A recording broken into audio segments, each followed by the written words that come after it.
Саламатсызбы? Биздин каналга катталып, акыркы жаңылыктардан кабардар болуңуздар. Бабанов кармалды. Кумтөр долбоорун ишке ашырууда коррупция фактысы боюнча мурдагы өкмөт башчы Өмүрбек Бабанов кармалды. Бул тууралуу УКМКнын басма сөз кызматы кабарлады. Мурда УКМКнын ведомстволор аралык тергөө тобу тарабынан маалымдалгандай, Кыргыз Республикасынын башкы прокуратурасы жана Ички иштер министрлиги тарабынан кумтөр кенин иштетүү боюнча долбоорду жүзөгө ашырууда коррупциялык фактылар тууралуу козголгон кылмыш иши боюнча тергөө улантылууда. Тергөө учурунда алынган далилдердин негизинде 2021 жылдын 31 майында Кыргыз Республикасынын кылмыш жаза кодексинин 319 беренесинин 2 бөлүмү фактысы боюнча кылмышка шектүү делип мурдагы премьер-министр Өмүрбек Бабанов кармалды. УКМК бул кылмыш ишин иликтөөнүн жүрүшү жана натыйжалары жөнүндө коомчулукка маалымдап турат. Булак говоритовы. Депутат саламаттыкты сактоо министри же парламент кетсин. Жогорку кеңештин депутаты Сайдулла Нышанов 31 майда парламенттин бюджет жана финансы комитетинин жыйынында саламаттыкты сактоо жана социалдык өнүктүрүү министри Алымкадыр Бейшеналиевдин ишин сынга алды. Эл өкүлү министр коронавирусту угоргошун менен дарылоо сунушу менен кыргыз медицинасын жалпы эле өлкөнү дүйнөгө уят кылганын айтты. Сиз эми президенттин артына туруп алып күчкө салып жатасыз да. Парламентти тоготпойсуз, жыйындарга келбейсиз, керек болсо парламентти кетирем дейсиз. Бирок бул убактылуу. Мен 3 чакырылышта депутат болуп сизден чоң сүйлөгөндөрдү көрдүм, бирок аягы жакшы бүткөн жок. Парламент же сиз кетишиңиз керек. Депутаттар биз ушуга келишибиз керек, деди Нышанов. Министр Бейшеналиев COVID-19 угоргошу менен дарылоо тууралуу маалымат жалпыга маалымдоо каражаттарына чыгып кеткендиктен ага түшүндүрмө берүүгө туура келгенин билдирди. Аны менен Кыргызстанда 300-400 адамга клиникалык изилдөө жүргүзүлгөнүн жана анын жыйынтыгы чыга электигин кошумчалады. Парламент угоргошун чырына байланыштуу 28 апрелде Бейшеналиевге ишенбөөчүлүк көрсөтүп, ээлеген кызматынан бошотуу тууралуу сунушту ошол кездеги өкмөткө жиберген. Министр парламентти анын иштен алуу тууралуу токтомун депутаттардын жакындарын кызматка койбогон үчүн өч алуу аракети катары баалаган. Апрель айында Бейшеналиев брифинг өткөрүп, коронавируска каршы дарылоодо угоргошун деп аталган чөптүн тамырын дарылыкка колдонуп жатканын айткан.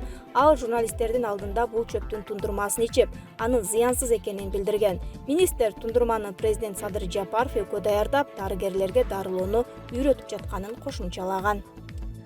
Жогорку кеңештин депутаты Асылбек Жээнбеков кармалды. Жогорку кеңештин депутаты Асылбек Жээнбеков кармалды. Бул тууралуу Супер KG порталына Өздүк булактар билдирген. Өздүк булактардын маалыматына ылайык ал бүгүн кармалган. Эске салсак, буга чейин ал кумтөр боюнча сурак берип жатканын жергиликтүү маалымат булактары жазып чыгышкан. Маалымат толукталат. Булак Супер KG. Кылгылыкты кылып, кылжып менен буугандар кимдер? Кумтөр Кыргызстандын тагдырын чечер ийри долбоор, бирок ал Кыргызстанга дээрлик пайдасы тийбеди. Балким анын пайдасын инвесторлор менен пайда бөлүшкөн биздин жетекчи чиновниктер гана көрүштү. Кечээ эле Акаев баарын кылып, кылжып менен бууганын айтып чыгышса, ал кайра бул аферанын бетин ачып, чыгып жаткандарды айыптап чыкканы кызык болду. Бет тырмаачылыкты көп өздөштүргөн академик экен. Эгерде кумтөрдү башынан эле Акаев чет элге белек кылып салган болсо, кийинкилерде андан калышышпаптыр. Мисалы Атамбаев менен Исаков. Президент Атамбаев учурунда эмне деген гана коррупциялык иштер болбоду. Башканы айтпа, кычкачтын баасы $600 бааланып алынганы эле эмне деген шумдук. Ушунун баарын ал анын артынан ээрчиген жаштардын колу менен жасаганда, мисалы ошол кездеги премьер-министр болуп турган Сапар Исаков да кыйла ишти жайлаган экен. 2017 жылы Кыргызстан Центера Голд компаниясы менен стратегиялык макулдашуу түзүп, алар менен талаш тартышка чекит коет. Кыскасын айтканда, Атамбаев менен Исаков силер менен талаш тартыш жүргүзбөйбүз. Силер аксыңар, таксыңар, силерге экология боюнча доо койбойбуз. Каалаганыңарда иштеп жашай бергиле деп кол коюп беришкен. Ал эле эмес, техникалык жана экологиялык коопсуздукка, мыйзам бузууларга көз жумушкан. Салыктын айрым түрлөрүн төлөбөй койгонго жол ачышкан. Ошентип 2019 жылы күчүнө кирген макулдашуу боюнча инвестор экологиялык жана социалдык көмөктөшүү фонддоруна жыл сайын которулуучу төлөмдөргө гана макул болушкан. Центера Голд компаниясынын өзүн билемдигине, Кыргызстанды сыйлабастыгына жол коюлган. Алардын каалаганы аткарылган. Өкмөт Кыргызстандын элдин кызыкчылыгы үчүн күрөшкөн эмес. Эми азыр гана кыргыз бийликтери кумтөрдү Кыргызстанга элге иштетүүнү колго алды. чечкиндүү кадамдарга барып Кыргызстандын байлыгы кимге таандык экенин, Кыргызстанга ким ээлик кылаарын көрсөттү. Чыныгы эгемен өлкө экенибизди эми сезе баштадык. Мурдагылар андай болбогон экен. УКМК жана башка бийликтин тиешелүү органдары мурдагылардын ар бир аракетин же аракетсиздигине баа берип, мыйзамдуулугун карап, адилеттикти орнотуулары керек. Кыргызга кыянаттык жасагандарды жазалоо сөзсүз болууга тийиш. Антпесе адилеттик орнобойт. Булак саясий ботко. Кумтөрдү колго алууга болгон көп мүмкүнчүлүктү кыргыз бийлиги колдон чыгарып жиберген. Шалаакылыкпы, ачкөздүкпү, кол мүнөздүкпү, жалкоолукпу? Айтор 30 жылдан бери кыргыз бийлиги кумтөрдүн көйгөйүн канадалыктардын пайдасына чечип келген. Ал эми көрсө, бир канча жолу кенди өзүбүзгө өткөрүп алуу мүмкүнчүлүгү болуптур.